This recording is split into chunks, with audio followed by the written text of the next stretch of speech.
2025 ലോക പക്ഷാഘാത ദിനത്തിന്റെ പ്രമേയം എവറി മിനിറ്റ് കൗണ്ട്സ്, ഓരോ മിനിറ്റും വിലപ്പെട്ടതാണ്.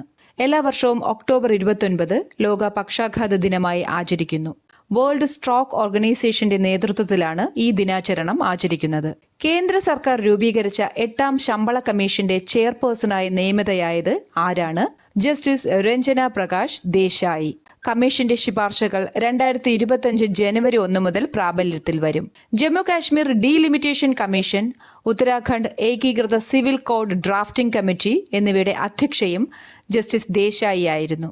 7ാം ശമ്പള commission chairman justice AK Mathur ആയിരുന്നു. 70 വയസ്സ് പിന്നിട്ട എല്ലാ മുതിർന്ന പൗരന്മാർക്കും വരുമാന പരിധിയില്ലാതെ സൗജന്യ ചികിത്സ ലഭ്യമാക്കുന്നതിനായി കേന്ദ്ര സർക്കാർ വിപുലീകരിച്ച പദ്ധതി ആയുഷ്മാൻ ഭാരത് പ്രധാനമന്ത്രി ജൻ ആരോഗ്യ യോജന ABPM ജയ്. ഈ വിഭാഗത്തിൽപ്പെടുന്നവർക്കായി ആയുഷ്മാൻ വയോജന കാർഡാണ് നൽകുന്നത്. ഗുണഭോക്താക്കൾക്ക് പ്രതിവർഷം 5 ലക്ഷം രൂപയുടെ ആരോഗ്യ ഇൻഷുറൻസ് പരിരക്ഷ ലഭിക്കും.